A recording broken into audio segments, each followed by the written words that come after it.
Hello and welcome to the TGH College Hardwood Podcast. I am Joe. With me is Greg, as always, here to recap a great week of college basketball and preview the next week of college basketball. Greg, how you doing?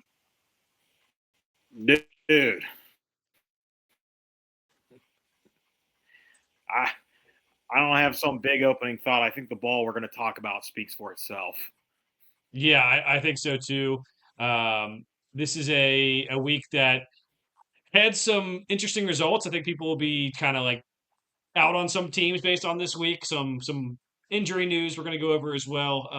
But it was a good week of basketball overall. Greg, let's start it off with the JT Toppin news out for the season. It was a game that Texas Tech was losing to Arizona State with JT Toppin. He goes down. Arizona State gets the big win. Texas Tech does rebound without JT Toppin to beat Kansas State later in the week. But that takes you from a team who could have been winning the national title to like now you kind of have to prove it to us again that you can do it without them because they still have some talented players. But we were talking about how much this is a two-man team the whole year long, needed a third person to step up. Now it's Christian Anderson and a bunch of guys, and he needs plenty of people to step up around him. Yeah, I mean, like that was the thing is, like you said, on any given night, it was JT Toppin's going to do his thing and Christian Anderson's going to do his thing, and then those two together, playing two-man game, excellent, fantastic, great. Arguably maybe one of the best two-man games or two-man punches in the country. You could have made that argument. There may be another pair or duo to pick out, but now it's and it was we just need a third or a fourth guy to step up and be that next contributor. We've talked about some teams that are very balanced and have a lot of depth, and this was the opposite of that. They were an elite team. They are, one of two teams to beat Duke. Um, and they have another huge win against. So they beat Houston, and I'm trying to think of. I thought there was one more marquee win that they had, Joe, that I'm not thinking of right now, but definitely goes from Final Four contender to. I mean, I don't want to skip ahead, but we probably. I'm okay if you want to wait a week, but we with that injury news and knowing he's done, we probably remove him from the list of teams to win the national title, which is a shame. Just exciting team. JT Toppin was probably not going to win, but in the running for National Player of the Year. I think he made like the Wooden Award watch list and the Naismith watch list for late season, mid season. So, but yeah, that's just the Yes, way the sport goes sometimes. And Joe, it does feel like, man, like we've been on the last 2 weeks. We've been on a run of this. Like, just had some injuries start popping up between Toppin and Caleb Wilson, and I know there's one or two more that I'm forgetting, but it just feels like this is the opposite of what I want to see, especially this late in the year. Maybe if something like this happens early in the year, if it happens in December or late November, your team has a chance to adjust and find a new identity. Like, this is way too late, and he's way too critical of a piece of this team for them to be able to do anything. They'd probably still win their first weekend game, maybe, but they also might be one of my candidates for, hey, they might get picked off just because the team identity is not what it was literally a week ago. yeah, Koa Pete, Richie Saunders, Henry Visar, a bunch of guys are down right now. Some of them time tables are there, some of them there aren't. Um, it's gonna be tough. Yeah, I think this is when we get to the teams who can win section. I did not want the injury stuff to come up as much, but injury stuff might be coming up when we talk about it. And Texas Tech, BYU, maybe UNC. I don't know if we're really there yet, but we'll talk about it because we do want to get down to around 10 teams by March. But we might have to delay that a little bit. We might just try to get down to like 15 or so, and then by March Madness get down to 10. So that's the kind of the plan we're going with. I think it was 20 by March, the first week of March, and then 10 by March Madness is what we're trying to do. And we still have can do that right now. It's just the numbers are crunching. It sucks that we have to get teams out of this picture because of injury, but there's a lot of times where teams are what they are at this point because of these star players who are unfortunately going down. All right, Greg, let's go to our recap of last week. Let's start it off with Iowa State beating Houston 70 to 67. Now, this was a game that I think was very fun to watch. Had some of these, we mentioned how many possible Final Four matchups we had, specifically on Saturday, but even this week, this is definitely one. Iowa State was a balanced scoring team. Jefferson had 12 points, 6 rebounds, 5 assists. He was the leading scorer. Kingston Flemings continues to impress. 37 minutes played, 22 points, 9 of 15 from the floor, 4 of 6 from deep. And it was a game that back and forth. Uh, and Nate Heisey hits the go ahead three late. He is a guy that on different podcasts that Otzelberger has talked about. He is the guy who could be an X factor for them in March, and obviously showed up in this game, 3 of 3 from deep.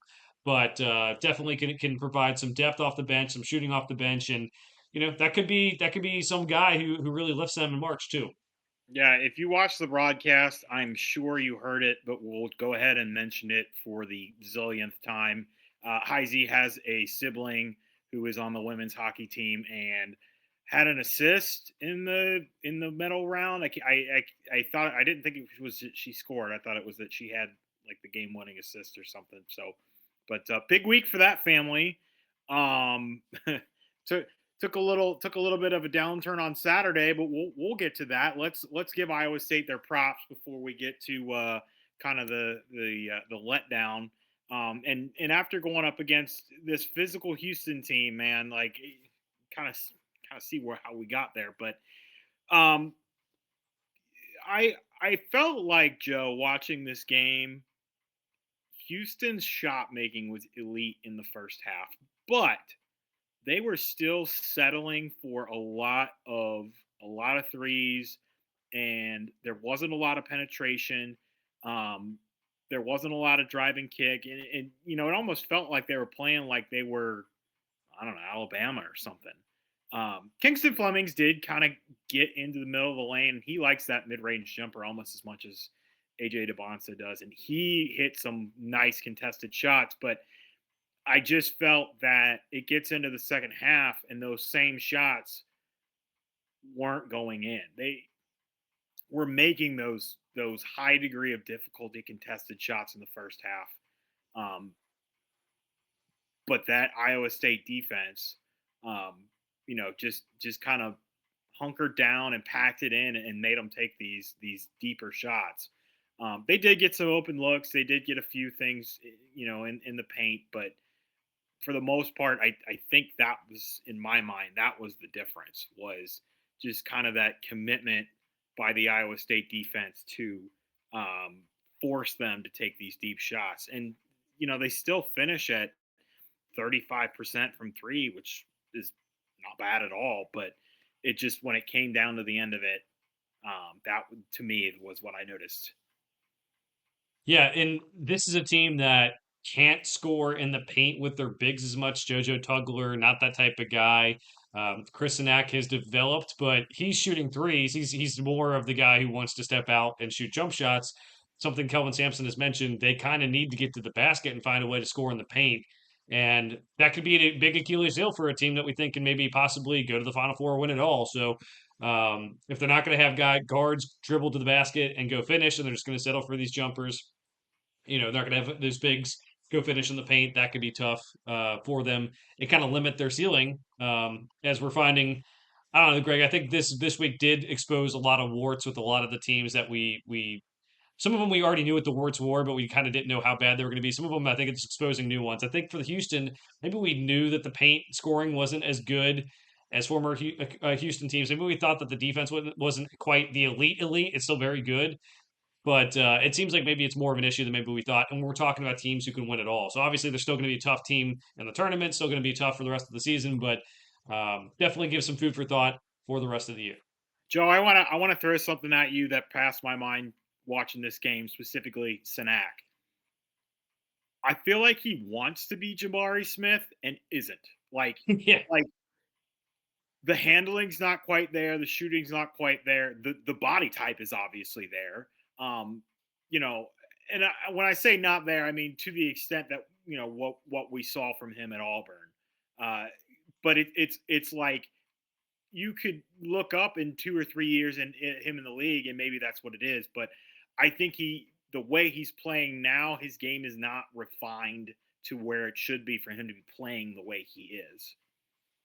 I think you're right. And I think even if he was playing well in that role of Jabari Smith or something like that, it wouldn't necessarily help the team in this area where, like you said, Jojo Tugler had 4 points, Chris Nack had seven, hit 1 3. It's, they're still rebounding decently. They won the rebounding battle against Iowa State, but you're right about that. He tries to play a little bit more like a guard, and that's a unique skill set, but would still maybe want to have them have like one post scorer, and that's something that they haven't had to worry about the last several years with plenty of guys going through there.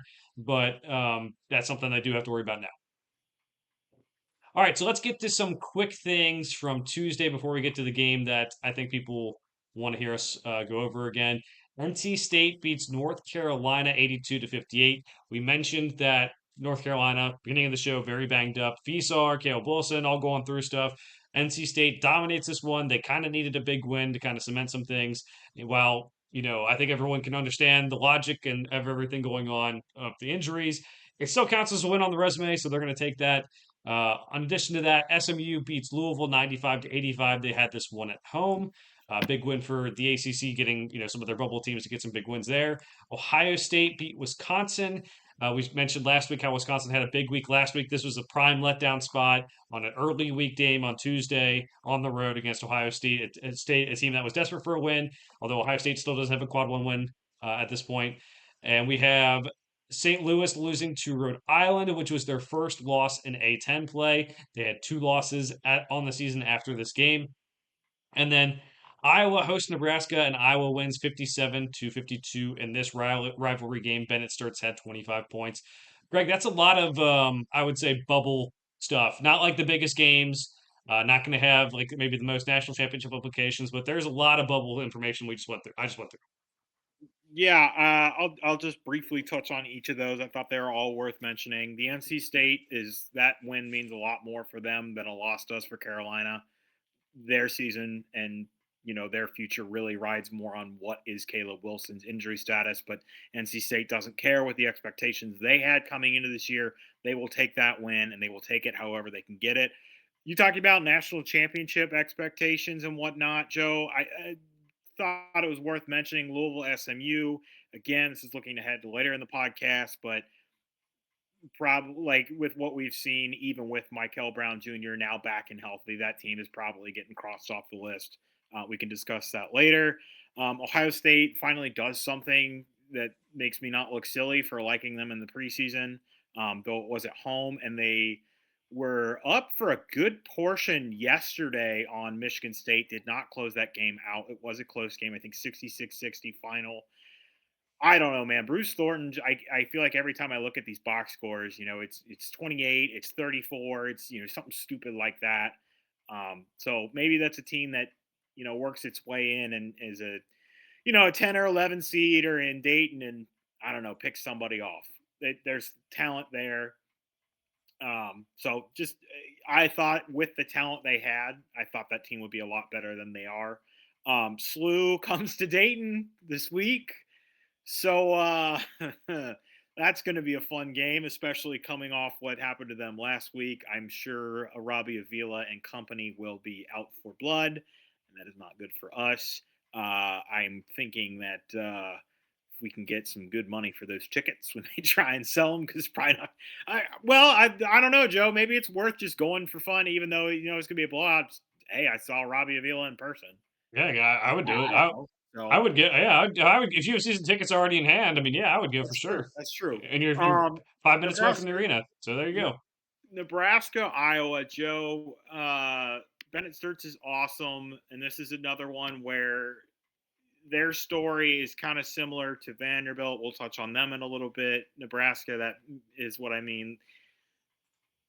Really great start to the year, but I almost think the way that where these teams are ending up, Nebraska and Vanderbilt specifically, is probably about where they should be. Like these, like 5, 6, 7 lost teams. That's they're both good, not great. I think we've both said that about both of those teams at some point or another.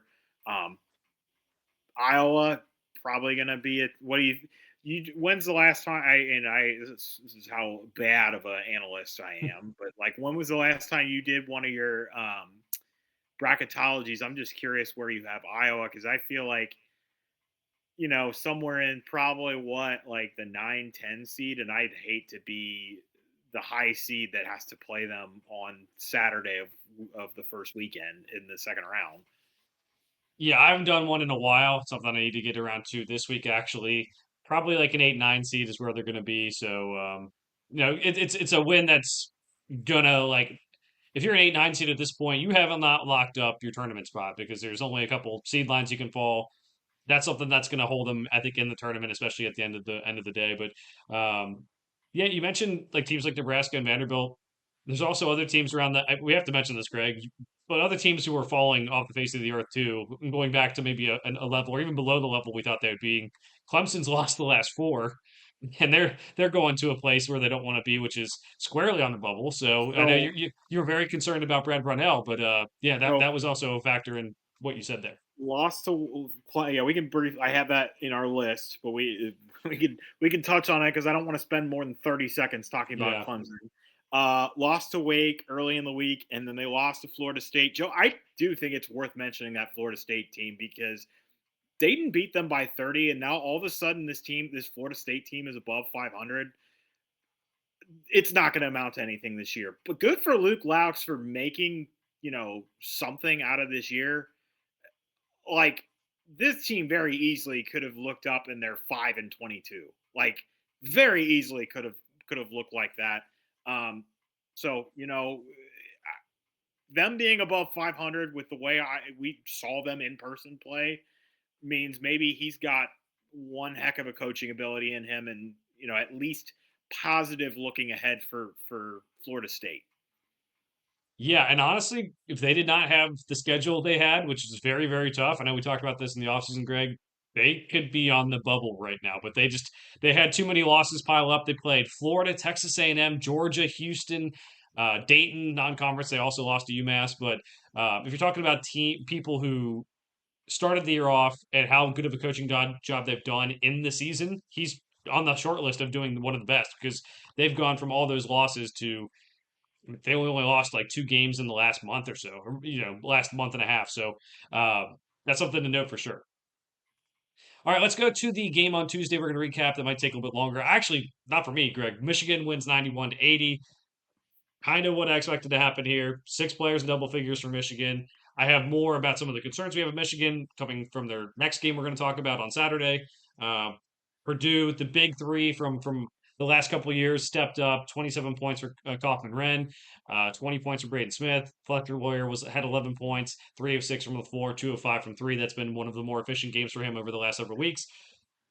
Michigan's just a lot better than Purdue, Greg. I don't know how else to say it. I don't. I think Purdue's just one of those teams that I might be willing to just go ahead and take them off the teams who can win thing at this point now Don't you too. dare! Oh yeah, that Don't they're you just dare! they're just they're a good team. They're not a great team. I don't think they can string together six in a row. And we've talked about all their flaws of I'm just not. having. I'm not ready to let go of Purdue yet. I'm Oh, just not. okay. I mean, we'll talk about teams that And you can let and you go know of, but what?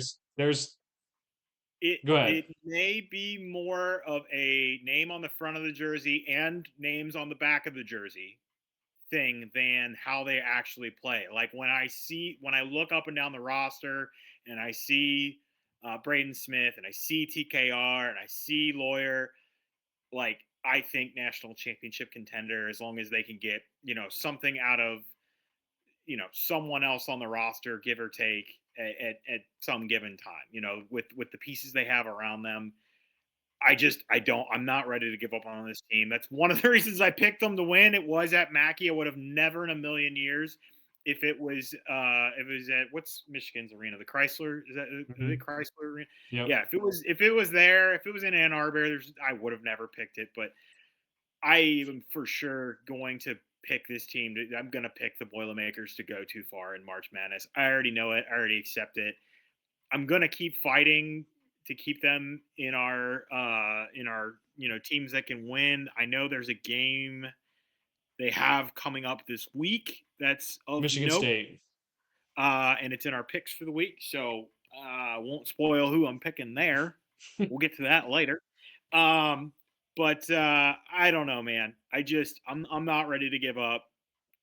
Losing to Michigan doesn't move the needle for me on them. It's clear that Michigan is heads, above Purdue, and that may be ultimately what, when we get to the first week of March, the second week of March, I may ultimately end up kind of arriving where you've already gotten to, of just saying, "Hey, I see the separation now," but I got the blinders up. I'm just not ready to let go yet. I mean, there might be a way they get it done. I think they're a team that can beat other good teams. They just can't beat the elite of the elite. Their best wins: Alabama, Texas Tech, Auburn, Wisconsin. But their losses are Those are to good. Those are good wins. Those they're are not really they're good not wins. elite. They're none of First, those teams. None of Texas the Texas Tech with JT Toppin and on the floor is a good not. win. So what I'm saying, Greg, is none of those teams are in the top 7 or 8 championship contenders on the list. The losses: Iowa State. You could have Illinois, who we both like. You have Michigan as 3 other losses. They also lost to Indiana on the road. They lost to UCLA on the road. I'm not counting those as like the big losses, but my thing is they are a good team. Their floor is super high. Their ceiling is not very high at all, I don't think. And that's the thing is I don't think they can win if the bracket sets up the right way. Sure, I think they can go to the Final Four. I But think Joe, when they get to the elite of the elite, can they win those games? I don't know. I think you maybe put it really well when we were talking about Fletcher Lawyer the other day, and you just said it. I don't. He didn't say like growth was stunted, but like just didn't never took that next step, and maybe that's kind of where we've reached with this iteration of Purdue. The TKR Braden Smith Lawyer trio. Maybe they just kind of reached their peak, and it's a pretty good peak. Like you said, it's a good floor, but the national title contending team included Zach Edey on top of those other pieces. Yeah, I They mean, don't, you know. and here's the thing: I'm probably not going to push to take him off this week. Are there teams that I think that you might suggest we take off now that might be more like higher on my list of who can win than Purdue?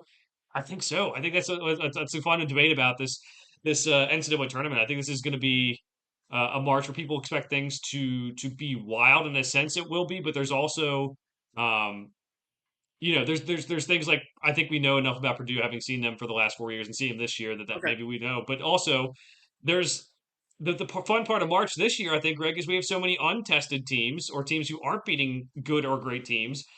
We have like Cincinnati's come on strong. Ohio State, no quad one wins. Can they do something? Is going to be part of March, and if they can, it's going to be a lot of chalk. Maybe that gives Well, Purdue a chance to okay. make the Elite Eight or Final Four. I'm glad you kind of arrived there because there was something you said like 30 seconds to a minute ago that got me. I was going to bring this point up when we got to like teams who can win, national perspective, 30,000 foot view. But I had a conversation this morning at work. There's a Michigan fan at work, loves Michigan basketball. I mean, he's okay on football, but big Michigan basketball guy. Had a big conversation with this morning about, I asked him what got him into it in the first place, and it was the Fab Five. As he was a kid when that happened and whatever. But I kind of said the feeling that I'm getting right now is I think we're maybe in for, I don't want to call it a lackluster first day, round of 64, but I don't think, I think there might be a team or two that gets picked off, but I don't think it's going to be complete chaos. And then I think we're in for probably one of the most elite second weekends of this tournament that we have seen in a decade plus. That's where I'm left, is thinking when I look at the tier one of teams, and they're well above the rest, and the tier two teams are, they've separated from the tier three team. I do think Sweet 16 Elite Eight is going to be heavyweight title fight type stuff. I agree with you. I think, like I said, there's 7 or 8 teams I think you could list off right now that could win it all. I know we're doing the teams who can win. We still have a lot of teams left, and we'll parse through that exercise the rest of the way. But that's going to make those, like you said, second weekend games, that the Elite Eight, the Final Four games, all that much better, even if the first couple of rounds aren't the greatest either. Um, Greg, let's keep it moving. Let's go to Wednesday with the quick hits. We have BYU and Arizona. Now, there was some, I guess, some interesting stuff with Arizona with the injury. They get the win here over BYU 75-68. Now, reminder, BYU also had an injury with Richie Saunders being out, Dawson Baker already out for them. So a lot of their shooters are down.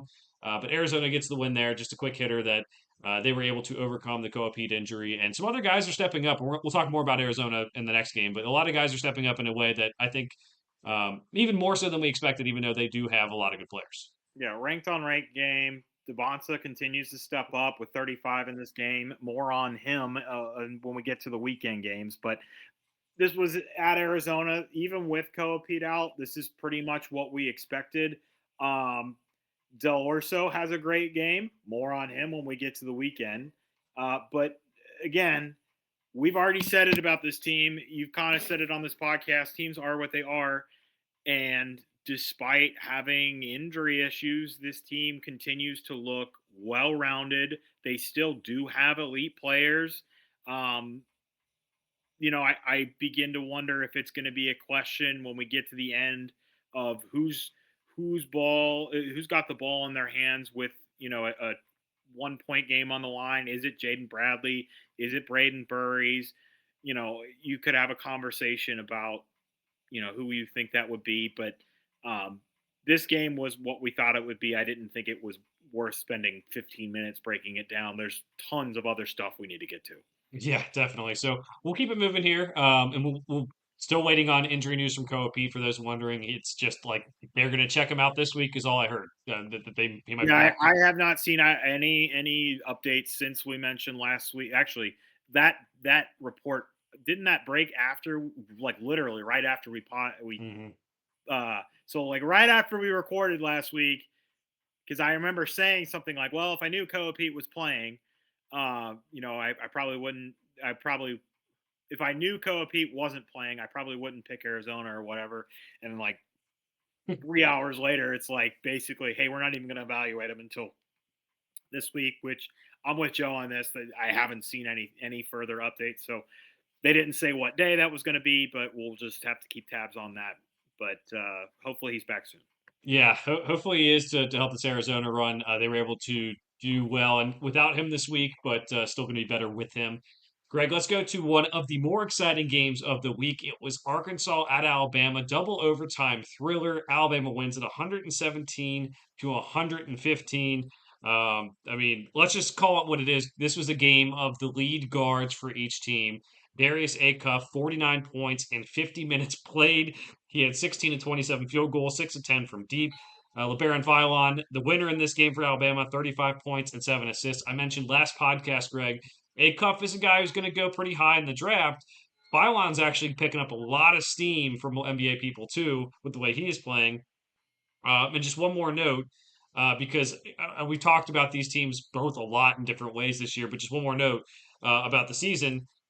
Darius Acuff, we're still in February, just has scored the most points as a freshman for Arkansas in their history for a season, and he passes Scotty Thurman, who was on some of those very good '90s teams for Arkansas, and Moses Moody, who was very very good for them a couple of years ago. So yeah, like I think it's he is John Calipari's best point guard in a long long time. He's a guy that I think was maybe overlooked at the start of the year by some of these guys, but he is right up there with any of the best freshmen in the country right now. And uh, the because of the position he plays, as opposed to some of the positions the other players at players in his class play, he could end up having the biggest impact in March too, which is crazy to say. Him and Boozer. So agree on all that. My big takeaway from this game was, I've kind of been, you've heard me say it on this podcast, like, man, I don't know what to think of Arkansas. Like, it's a bit too erratic for me. And I feel like I really saw some, it wasn't just Acuff. It was there, obviously he had one heck of a game, but Malik Thomas looked good. And Billy Richmond was, on the floor making plays and keeping balls alive, on it. This is a road game. No Carter Knox. They really have a shortened rotation. They're getting to the end in double overtime here. They've got guys in that have played like 10 minutes the whole season because what was it? Richmond fouled out. Who else fouled out? DJ Wagner, DJ Malik Wagner. Thomas. Yeah, so like the funny thing is they're mentioning throughout the broadcast like, hey, they only got 7 guys that Calipari's comfortable playing, and then it gets to double overtime, and it's like you start doing the numbers, you're like, okay, he just fouled out, so who's coming in? And it was like that happened twice.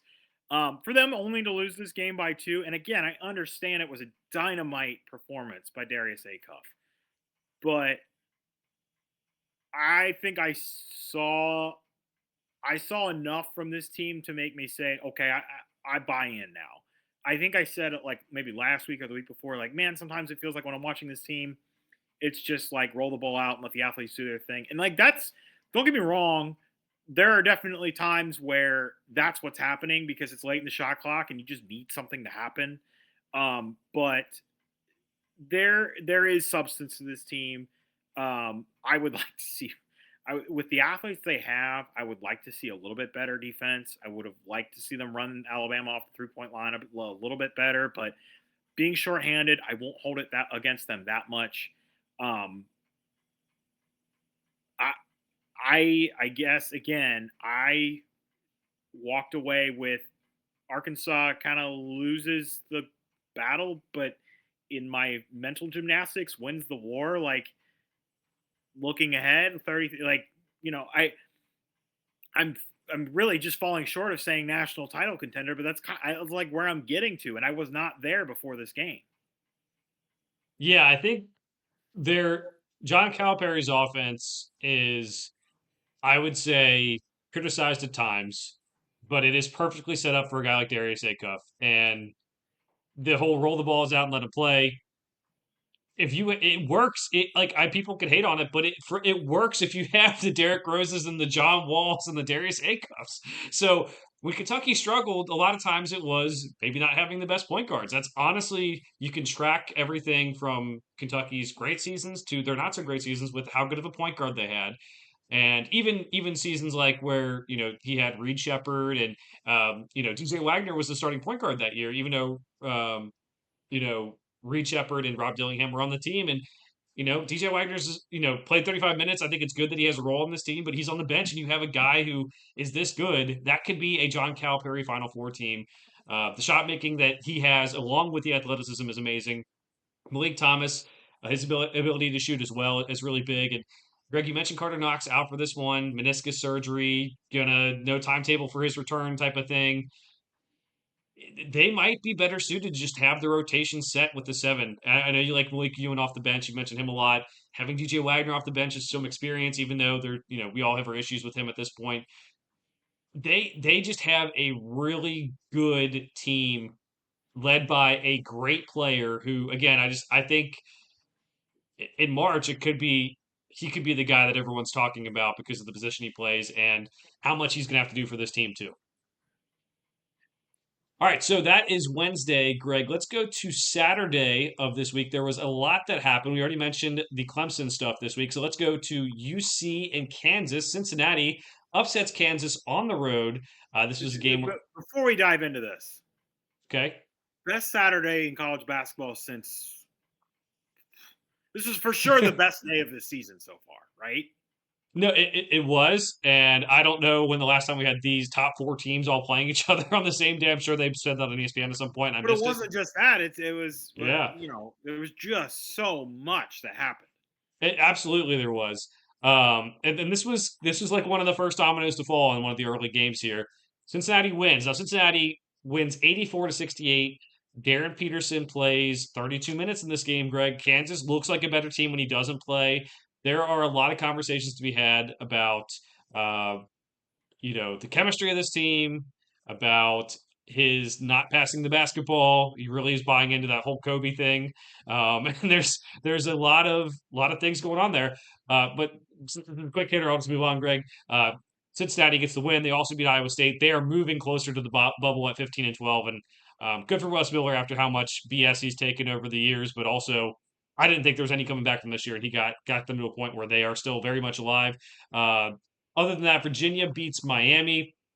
Miami is a team that we both said pretty much is propped up by an easy schedule. Virginia continues to prove they are for real. Um, Tennessee and Vanderbilt. Tennessee is able to beat Vanderbilt in this one. It was a close game, 69-65. Earlier in the week, Vanderbilt also lost to Missouri, so a really bad week for them. As you said earlier, Greg, maybe finding their level after a very good start. UConn beat Villanova pretty easily, but they lost earlier in the week to Creighton. Creighton's a team that's not very good right now. Lots of injuries, 14-14 overall. So UConn still has those issues. And Donovan Dent had a big shot for UCLA to upset Illinois. They're at home in this one. We always talk about how much the home court advantage matters when they're on the West Coast. UCLA, bad year. Mick Cronin has a bunch of sound bites. We talked about all those. Donovan Dent, rough year, but he had 14 points and 15 assists in this game. Greg, those are the quick hitters from Saturday before we get into the bigger matchups we're going to kind of go more through. Yeah, you said everything there is to say about the Kansas thing. Not much to add about Miami and Virginia. We'll just kind of keep tabs on Miami, Florida, and inflated record right now, but maybe a tournament. I don't know. I just thought it was worth mentioning. Tennessee Vanderbilt is probably a game like we break down and go through in a different week, but like not this week.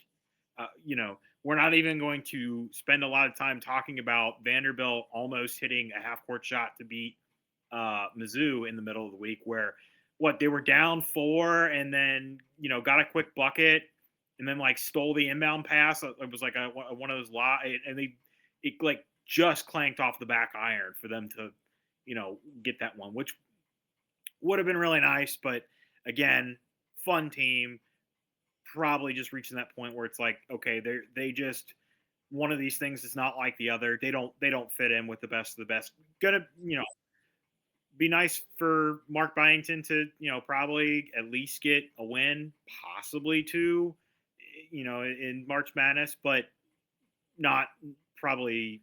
I won't even say probably. They're not like the top tier contenders that we've been talking about and the games that we will cover here in a little bit. The UConn loss to Creighton was head scratching. Again, the UConn Villanova game is probably a game that we cover and break down if it's not another week. But what we thought would happen happened, so they didn't continue to slide after the loss to Creighton. And I think it's time. We've had the appetizers. I think it's time to get to the entrees, Joe. Let's do it. All right. So we mentioned there were some Final Four-esque matchups this weekend. And let's start it off with Arizona and Houston. Now, thinking Arizona has Koa Pete out, it's at Houston. Maybe Houston gets the win here, but Zona wins 73-66. Greg, this is a game that you mentioned earlier. Anthony Del Orso has really stepped up. It's not always the player of the position of the guy who goes down and steps up. Although Toby Awaka was good last week for Koa Pete. Del Orso off the bench, 22 points, 8 of 14 shooting, 2 of 5 from 3. Jaden Bradley had 17 points. Ivan Karchenkov has stepped up in a big way. Again, he's been in the starting lineup even when Koa Pete's been there. But Karchenkov and Del Orso are the two who are stepping up, even though it's Awaka who's filling in now. So talked about it a lot. They have those like 7-ish, 8-ish players who can start, and they just filled a role. So while this is it's a big loss, and getting Koa Pete back is going to help them. I just really like this team in terms of like winning a national championship possibly, even if the 3-pointers aren't the focus of this team. They only hit 3 all game. Houston, just talked about them earlier with some of their issues with the inside scoring, Greg. Talked about their issues about maybe some of the defense. Is defense quite elite enough for them to win the national championship when they've had better defenses in the past? They're still very, very good defense, but I came away just more impressed with Arizona. Again, I mentioned before this week, Greg, one of these two teams is probably going to be my national championship pick, despite some of the issues. I might change. I might take Houston out. I'm kind of in this gray area right now, but I would say that in different ways, Arizona deserves a lot of flowers for this win, given that they were banged up, given that they only hit 3 threes, or given everything that's gone on with them this season. Just very good win for them. I Wholeheartedly agree with all of that. I don't. I know it was a home game for Houston, and I know they didn't have to go up against Pete, and I get that, but I don't want to knock them too much because I mean this Arizona team they're 1-1. This is an awesome team, Joe. If you just think about it for a second, you know the opening night was that Florida game the Arizona won, and like for a while that kind of dipped, and now that Florida's, I mean, they're literally back in the top 10 this week. It, I mean, you just start thinking about the awesome wins that they've piled up. Uh, it's understandable why they're back to number 2 in the poll this week. Um, it was a great week for Del Orso. We do obviously know that this team is going to need some outside shooting at some point. I'm not saying they're going to have to rely on it, but there's going to come a time or a game where they're going to need some deep buckets. We've seen Burries do it at times. We've seen Del Orso do it at times. Bradley is capable. Maybe not the best choice. Karchenkov was all over the floor, making those hustle plays, making those effort plays, which was a huge difference in this game. You traditionally kind of attribute those kind of things to Houston, and here we are talking about those plays um, being made by an Arizona player. I do get a little. I don't know how old he is, but I get a little bug. Like I kept bringing up that Karchenkov was a freshman. Okay, like yeah, but he was playing pro, overseas last year. So I don't know that I want to say he's a freshman in the same way other guys are freshmen. Um, yeah, I think that's I there we could break down every possession of this game, but I just walk away saying, okay, here's 2 of the 4 national title contenders. I would fight you to the death before we took either of these teams off our list. You did say I want to dive into that a little more. You did say something like you were thinking about taking Houston off or something. I want to make sure I understood exactly what you were saying. So I think I mentioned on the show I'm picking between these two teams before for the national championship pick for myself. Yeah. I am starting to lean a little bit away from Houston at this point, and I think the reason is the paint scoring and some of the defense just not being able to account for more of that. So I'm still considering them. I'm just less so considering them, and I just need to see more. Now, Arizona lost 2 games last week. Houston lost 2 games this week. Maybe they bounce back and show me something. I'm not saying they're out on our teams who can win. I'm not saying I'm not going to pick them to go to the Final Four, but this is going to be, I think, one of the more interesting years for picking national championships. Even in like the people who don't follow college basketball, you're going to see these teams. A lot of people are going to pick Michigan. A lot of people always pick Duke. A lot of people are going to have Houston and Arizona. Iowa State. There's going to be plenty of teams. Maybe Florida, because I mean, Florida's on pace to just go win the last 15 games of the season before they head into March, which is crazy. Um, that's so it is very hard to pick. At this point, I'd say I'm maybe leaning towards Arizona again, even without Koa Pete. And Greg, I think the point, just kind of keep on going on the point that you brought up. I think the 3 point shooting could end up being good enough. Burries is a freshman who I think has gotten better, 37% from deep. Bradley shoots well percentage wise from three. He just doesn't shoot a lot of them, and a lot of it's because he brings up the ball. Del Orso obviously has been stepping up this last week. I mean, I like their strategy of trying to get it inside with the guys they have inside. And I think there's a way they can shoot better down the stretch with all that going on, whether they take some ball handling away from Jaden Bradley, whether they, free up Braden Birdies for more threes later on, whether Del Orso has been a little bit unlocked right now. I don't think that people who are worried about that 3 pointers kind of for them, it's not just that they don't make them. I think people are more upset that they don't take them, which I understand. But like, I think they are capable of making them enough to win a national championship game.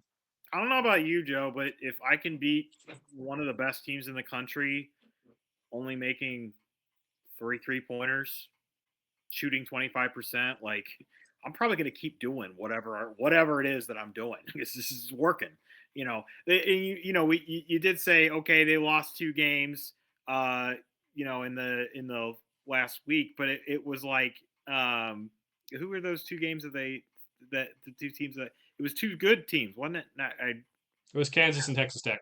Yeah, Kansas and Texas Tech, and it was Texas Tech um, with JT Toppin. So it's like, and you know, like I feel like the Big 12 juggernauts have all just kind of been punching at each other. They've been, cannibalizing each other over the last like 2-3 weeks.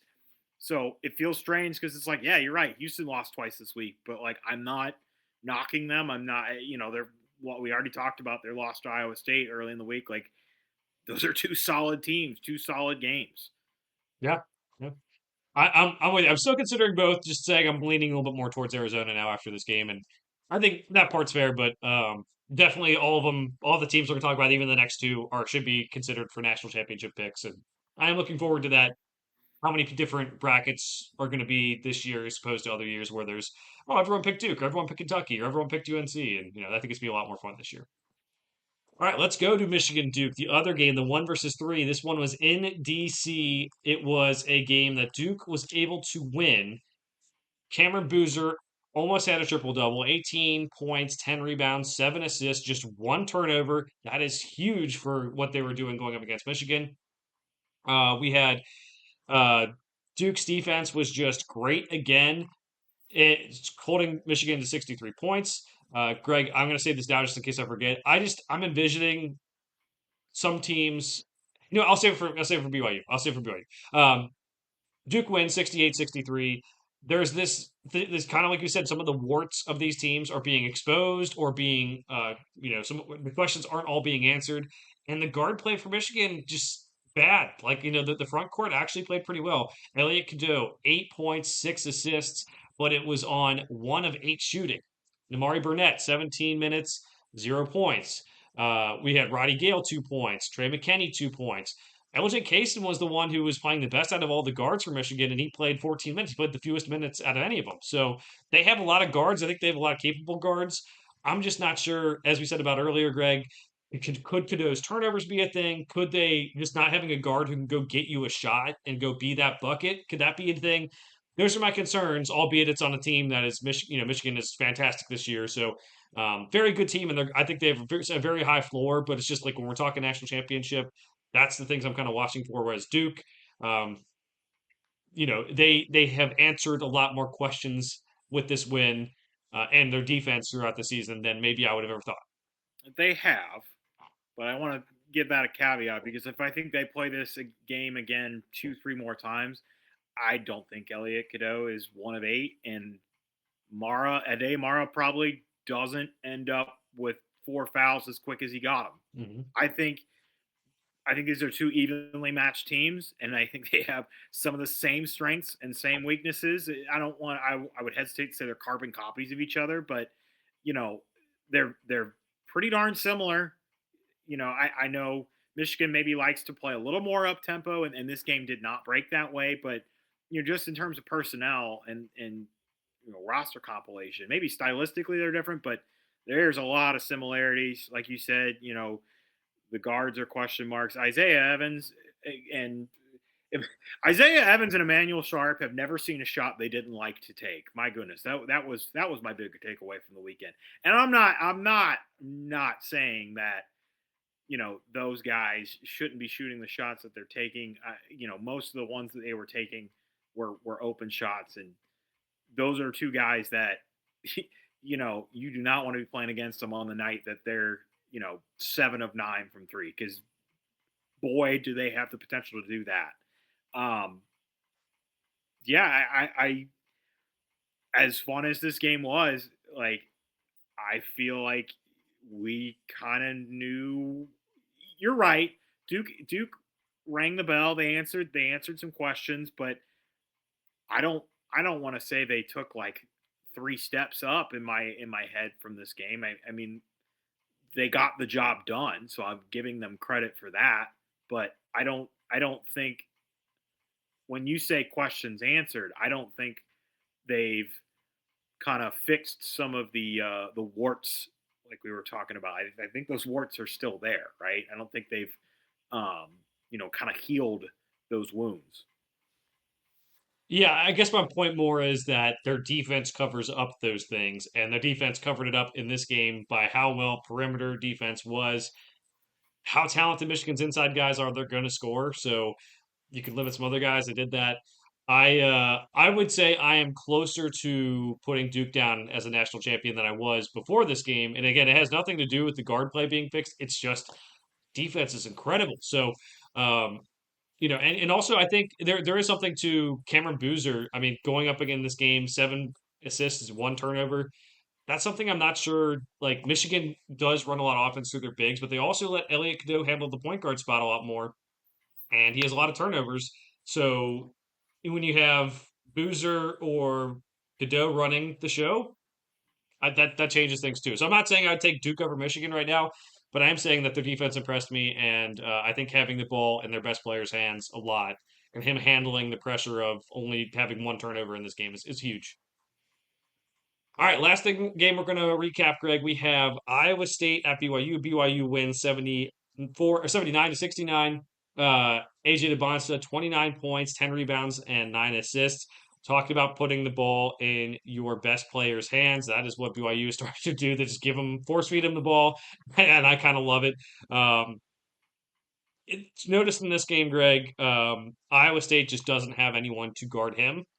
And I started thinking about it, who does have someone to guard him? Because there's not many teams who have that. And I guess I said I'd bring this up later, but uh, I think this was good for BYU to get this marquee win. I'm just like I'm fast forwarding to March already with this team and like watching their second round game, maybe their third round game. I mean, or can we get like a Duke versus BYU matchup where Dame Sarr has to guard AJ DeBonsa? That would be so much fun. That's all I thought about was which guys could match up with them. Could he score on them?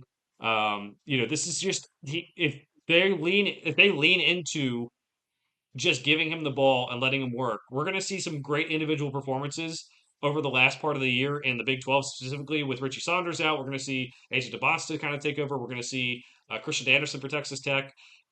I am just so excited to see this guy in March. It's going to be so much fun. Okay, this is on the fly. I'd like to see him go up against the I'd like to see him go up against the Florida team that has a lot of length inside, several bodies they can throw at him. Probably a lot of help defense. And we came just shy of him playing against Koa Pete, but of course Koa Pete, that's with how solid he is physically. Like I feel like that would be a decent matchup, but obviously he's hurt. And Zona got the game done early this week anyway. But yeah, that's a great question. I mean, like it's whoever they're playing, it's probably gonna be a lot of help defense, a lot of it. Mm-hmm. But I think you're right. I think you can at some point just say, all right, he's gonna get his own. And Iowa State, just I think we know that at times the offense is a little stagnant. Like, obviously Josh Jefferson is having an awesome year, but I don't want to say they're almost too balanced, but like they're almost it's like some games you go and it's I don't want to say, how do I want to put this? It's not like Arizona Light, but where there's several options and every night it's someone. It's almost like you're going into every game with Iowa State knowing the defense is going to be there and hoping someone's going to break out on offense. Like Momcilovic is going to hit 5 threes, or Lipsey's going to get to the bucket, or Jefferson's going to have get switched onto and have mismatches and do his shooting and back guys down. Like I just feel like you're left saying, hey, this is not an elite offensively talented team. I'm curious where they are in terms of offensive efficiency. I'm genuinely like going to be surprised if they're super high. I would think they're 17. I mean, that's So they're good. They're not elite, and that's probably where they don't have the offensive firepower that some of these other teams have. Where as if we're talking about Houston, it's which is funny because they beat them early in the week. It's, hey, we've got good defense, maybe not as good a defense as we're used to in the past, but they've got some great offensive weapons, which is why, yeah, okay, Houston gets Iowa State, or Iowa State picks off Houston early in the week, but I'm probably still more likely to pick Houston to make the Final Four than I am Iowa State, obviously, depending on which way the bracket breaks. Yeah, I think you make a good point. Jefferson's kind of been a constant, but I mentioned it a while back with Taman Lipsey. Like he has trouble being that consistent scorer, and they need him to be this year. Like they have other guys who can get offense, they have other guys who can shoot, but he needs to be the guy getting at the basket, setting things up. Momcilovic has been hot and cold for a lot of his career, and honestly, obviously this game, 5 points, 1 of 5 shooting. That's something to watch out for in March. Still think they're a good team. Still think they could just hit everything right when it comes to March. Um, but yeah, I guess I said, man, BYU is gonna be fun to watch, and I'm like this game was the one where I started getting more excited for March out of the whole weekend because like the other games were big and we expected them to be big and that happens, but this one I'm starting to think like BYU is 23 in the country. They beat the number 6 team.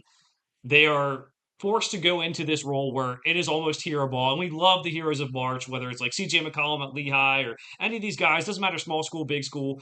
There's a guy who just has something that we want to see something incredible out of. And Demonza has that. And I want to see it so bad. I want to see some good matchups in March. And you made a good point. Thomas Hogg guarding him would be so fun.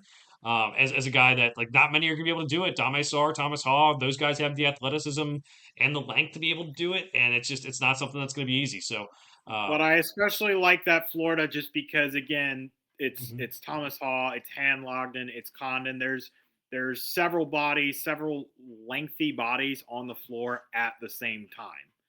I do agree with you. It's probably Thomas Hall that has the primary assignment, but the help defense is probably length, from the help side that he's not seen elsewhere this season so far.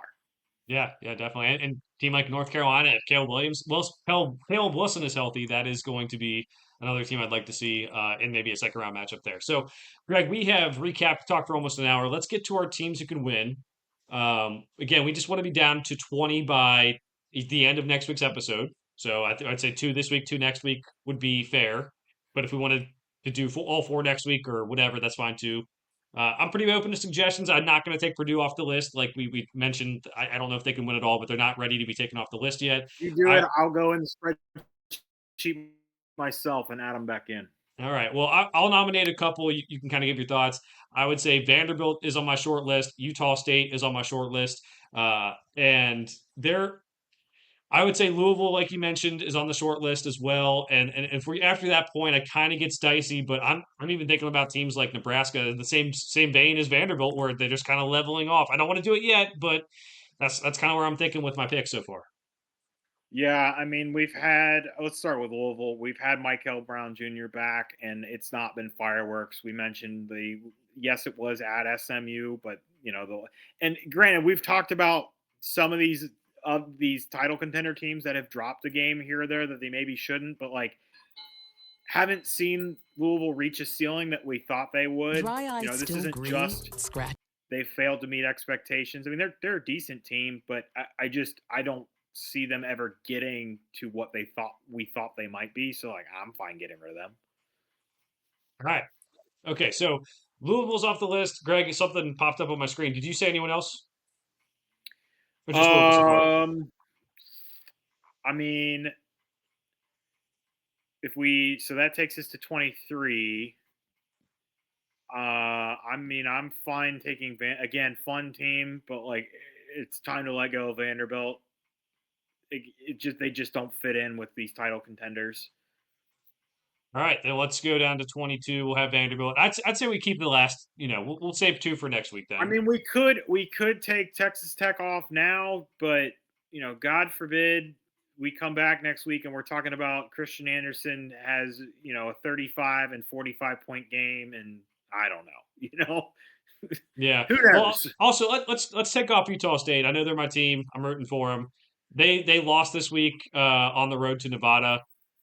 They very fun story. I think they can make a Sweet 16. I think they can go on a little run in this tournament. But in terms of going all the way, I don't know. I think kind of with the way the sport is structured, I'm not really seeing any mid majors, including Gonzaga, winning it all. We're not taking Gonzaga off yet, but I'll take Utah State off. We'll be down to 21. That means we have to take one team off the list next week, Greg. But that's a lot easier than doing two or three. So um, It will probably be Texas Tech. That's probably the easiest one, unless uh well, we can talk more about that. And I was gonna say Tennessee's got a decent game this week. We've already kind of teetered with them a little bit. I don't know what their early game of the week is. So we'll pick Tennessee Bama. That's ranked on ranked, but I don't know what they have early in the week. I feel like them and Texas Tech are probably the next dominoes for me to fall. Um, yeah, I would agree with you. I think those two are the next ones, and um, I would say BYU just one good win if they end up. I mean, I love. Did we just talk about the Bonds? So that could be it. I think then we're getting into like the really after those teams, we're getting into like the really tough ones, Greg. We're getting into I mean, Virginia. We're getting into UNC with the Wilson stuff comes out. We're getting into Gonzaga. Just I don't think this team is one of their best. Is it Nebraska? Is it Michigan State because they don't have those guard issues outside of fears? It's gonna be fun. I can't wait to parse it down. if you go back, if you just start looking backwards, Duke, Michigan, Arizona, for sure. Um, I would say at this point, I'm probably for sure on Florida, Hmm. and then it's like UConn. So that's five. Again, I'm just looking at the other side. Um, Illinois, we did bring up. They lose to UCLA. I still love them, but the defense might just not be there. Michigan State's maybe. We haven't talked about Houston yet.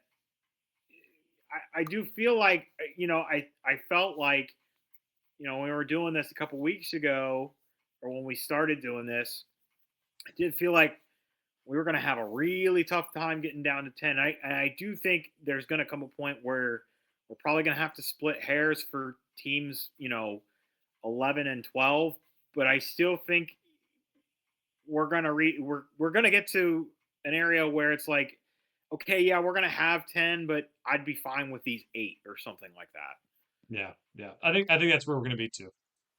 All right, so we'll come back to that list and at least get one team off the list next week before we get to March, or I guess the first show in March. We'll do that. Greg, let's get to our picks for the week. We're going to start it off tonight. A game currently going on is Louisville at North Carolina. We made our picks before the game started, but it is now going on. Caleb Wilson not playing in this game. Henry Visar is playing in this game for North Carolina. Louisville is on the road right now, and Greg, we're going to go be honest here with our picks, but North Carolina is winning by 4 with 5 minutes to go in the first half.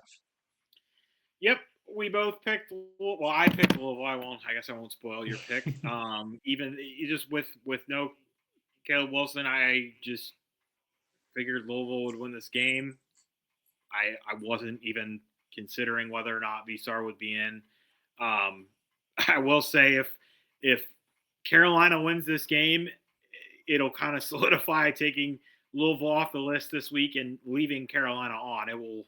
It'll make me feel a little bit better about that. But even with them being down and being on the road right now, I'll still take Louisville to come back and win this game. I'll stick with Louisville too. I think they're still fine to take off the list, Greg. We have talked about Alabama and their 3-point shooting. Maybe we don't think that system is able to win a championship, and Louisville is very much just chuck and pray half the time, and that's something that I think they're gonna have to live with, even though I think they're a solid team. With this game, Louisville I think wins. I mean, Caleb Wilson's out, and it's just don't know exactly what to expect from North Carolina, even though they're winning right now. Next one up, Big Monday. Bill Self doesn't lose. He is hosting Houston. Houston is a 2.5 point favorite, Greg. So, this I feel like has the potential for me to make things very foggy. I'm picking Houston. We've done the Darren Peterson dance. If they beat Houston, even at fog, I feel like this is gonna make me kind of reassess where I'm at. I can't get on board with picking Houston to lose the third straight game. I know I know it's at Fog Allen Fieldhouse, but the Bearcats walked in there this weekend and won. So, yeah, historically they're great, and yeah, it's Big Monday, but I, you just, I'm, short of lock of the century, Joe. I just, I know Kansas is good, and I know they have a great player, but there's just not a heck of a lot that could get me to pick Kansas in this game. Yeah, I don't think Houston's going to lose three in a row either. I'm taking Houston in this one. I think Bill Self's record there on Big Monday is is going to be in danger. Um, would say I think Badunga might have a big game, but this is a Kansas team that they're still figuring out the chemistry this late in the season because of the Darren Peterson stuff. And I think he's going to play tonight. I think he's going to play a long time, especially after he came out with a statement saying he would kill to be out there. He wants to be out there. He loves basketball. That again, they just have to relearn how to play with him. He's not a guy who passes the ball very well, and it's not a guy that you almost have the same thing with the NBA people talk about it. Like you have one basketball, him and Melvin Council have to share it, and how they create's different, and it makes it tougher. So going Houston to this one, I still think Kansas has a really high ceiling if they can put it all together, but it's obviously again harder and harder as time goes on, harder and harder to see how it is all going to come together. Joe, I have a stupid hypothetical question for you. Oh boy. You walk into Bill Self's office and you say, Bill, right now you can trade straight up Darren Peterson for Caleb Wilson, not knowing whether or not he's going to be back. I stick with what you have, but I And you understand. also don't know if Darren Peterson's going to play in the second half. Yeah, yeah.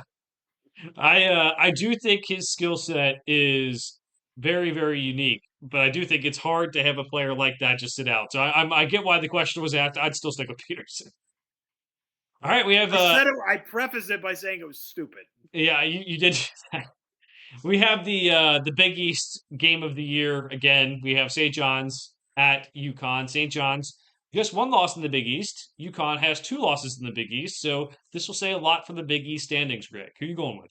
So the Johnnies got the first one. That was at home for St. John's. This one's in Gamble, and I don't see UConn losing this one. This is another one that if St. John's gets this game, it's gonna make me reassess things because I'm definitely not at the point where I'm ready to take St. John's off our teams that can win the title list. I'm kind of glad we kept them on through their struggles and as they've kind of found their way and whatnot. But this I feel like them losing this UConn losing this game might make me reassess where I think of UConn in the big picture. I'm with you. I was about to say the same thing.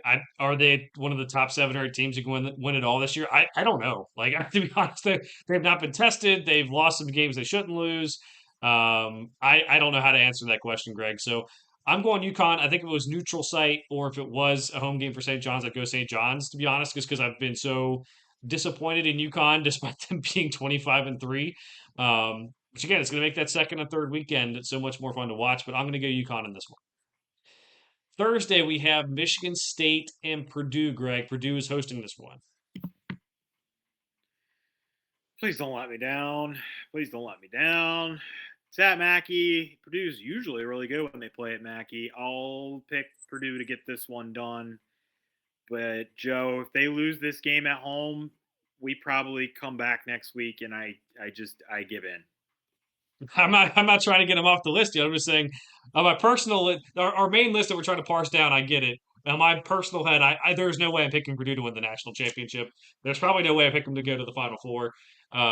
This is a team that they can beat because I think some of Michigan State's limitations. I'm taking Michigan State though. And also I think everyone should kind of watch this game if they can because this is the two better passing point guards in the game with Jeremy Fears and Braden Smith. Should be a fun matchup to watch. I'll go Michigan State. They have bodies they can throw at the interior.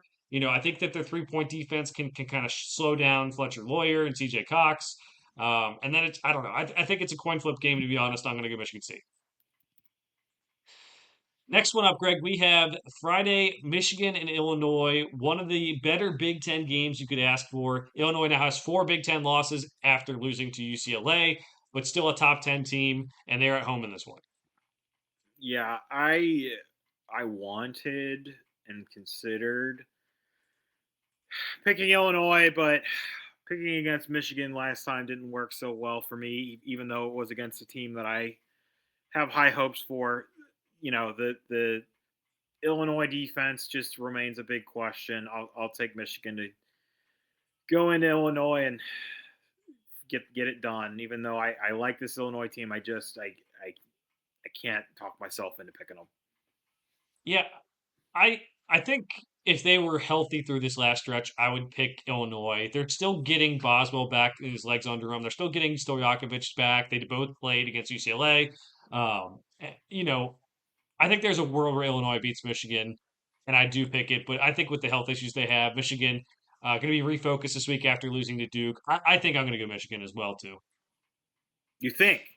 I know I'm going Michigan. I think they're going to win. Saturday we have Virginia and Duke. Greg, Virginia have a chance here? Duke. Yeah, Duke for me too. All right. Maybe we take Virginia off the list next week then, Greg. We'll see. And then Kansas and Arizona, a game that should be fun in the Big 12. Arizona. Okay, that's always I don't need to give big sweeping. I mean, like, these are games that I would be, again, Virginia's a good team. Kansas is a good team. I would be quite surprised if Duke or Arizona lost. Arizona already lost to this team, Greg. I don't care. All right. I'm going Arizona. Hey, that was on Big Monday, and it was at Phog, so it doesn't count. I'm also going Arizona. Again, I think, talked about it, Koa peeping out hurts. I do think they have a serviceable player, a better than serviceable player, Toby Awaka, stepping in, and if those guards keep on playing well in his absence, I think it could be fun. Greg, I noticed excuse me, the next one we have is Texas Tech and Iowa State. Probably should be another easy pick, Greg. I mean, it's Iowa State. Again, feeling compelled to put it on the list since it's a ranked unranked. This game would be an awesome, fun game to watch. It probably still will be somewhat fun, but not going to have the same taste and flavor that it would if JT Topham was on the floor. Can't keep lamenting that. Just gotta keep moving on, and I take Iowa State to win, and I'm pretty much positive you're doing the same thing. Taking Iowa State, but I kind of like the AJ DeBonsa stuff. I never want to see anyone get injured, but I do think it's going to be fun to see what Christian Anderson can do. With that usage rate is going to be the highest it's ever been for a player, so it's going to be so much fun. Next one up, Alabama and Tennessee. This one is a Tennessee home game, Greg. I think this is one of the few times we disagree, so I'll spoil Joe's pick. I am taking Bama to just straight up have more firepower than Tennessee has. They've been a lot. Tennessee's been a lot better as of late, but Bama does get the job done against Arkansas. I think they get this game even going into Knoxville. Yeah, I'm going with Tennessee to win this one. You're right; they have been a lot better. They are starting, like Data Ment has really started to step it up throughout SEC play. They're trying to find more guys to step up and not be just a 1-2 punch. They've only lost in the last month and a half, 2 months. All Tennessee has lost to is Kentucky somehow. So they're rolling. I'm going Tennessee. They're at home. I'll take them. All right, Arkansas and Florida, Greg, another big SEC game. Arkansas has 4 SEC losses. Florida has 2. Technically, there's a 3-way tie between Bama, Arkansas, and Tennessee with those 4 SEC losses. But if Florida goes throughout this week and takes care of business, they look like they pretty much lock up the SEC. Hey, my Tennessee to win the SEC is still technically alive, mathematically. It's not going to happen, but it's mathematically alive. This should be a really fun game. I'm picking Florida, but this Arkansas team took a step up in my eyes from what I saw against Bama. So I will take Florida. I've been more comfortable with Florida for some time now. Yeah, they had a little bit of a rocky start to the season, and maybe hit some ruts here and there, but they're looking like they're hitting full swing. Obviously, the same kind of things we've said about Florida. Just got to stay healthy because there's not a lot of depth, but what they do have is pretty good, especially with Xavier Lee and Boogie Fland finding their footing, with those guards kind of coming along and contributing. Yeah, I'm taking Florida as well. It is a Boogie Fland revenge game. They told him to go kick rocks, go to Florida. They got Darius Acuff. They're happy with that. But I think it's going to be good to see how he plays in this game, how he handles his emotions. if they win their game early in the week against Texas, they win against Arkansas. That just leaves two more games for them left. That again, that could be SEC championship. So I think they're going to be focused in this one. And yeah, I'm very impressed with Florida. Greg, they were my preseason SEC pick. I think your Tennessee pick is turning out to be good too. But I'm going to stick with the Florida Gators to win the SEC. All right, Greg. Any other games to watch you want to go over? There's a lot. I don't have the list pulled up. It's a big week for St. Mary's. They have Gonzaga and Santa Clara. They're not on our list of teams that could win the national championship, but they want to be sure they're in the tournament. I'd like to see them win one or both of those games. Santa Clara, we've already mentioned on the show at times. Pretty nice record. I think they have a few decent wins. They were the team that beat SLU, were they not? Am I misremembering that? Wasn't Santa Clara the? I believe so. Yeah. Until this week, they were the only team that had beat SLU. So that win was looking pretty good. I'm fairly certain that was at one of the MTEs. No. St. Louis won by one. They lost. St. Louis lost to Stanford. So I had it backwards. I know they had a big win of some. Santa Clara had a big win of some sort. I can't think of what it is. Xavier, baby, Xavier in Minnesota. Okay. So why we talked about them for some reason at some point. I just can't remember what game it was. I know they have a decent record, but I thought there was a marquee win. Maybe I'm attributing a win that that I'm thinking they have from someone else. I know NC State plays Virginia this week. Just a game to keep an eye on. With NC State kind of coming along and again maybe finding some footing. Obviously, that North Carolina win wasn't as good as they'd like it to be with the personnel down and whatnot. But there's a lot. The week is packed with marquee matchups, but I do feel like we're also getting some more clarity elsewhere in the sport. So I won't just rattle off a bunch of games, but there's other stuff to watch. Yeah, they backload these conference schedules a lot to give us some of these matchups, especially when football season's over. Going to be fun to go through it. My turn to remind everyone to like and subscribe to this podcast wherever you get your podcast. Like and subscribe to the Game House YouTube channel where we will be hosting the video portion of this. For now, thanks for watching. We'll see you guys next time.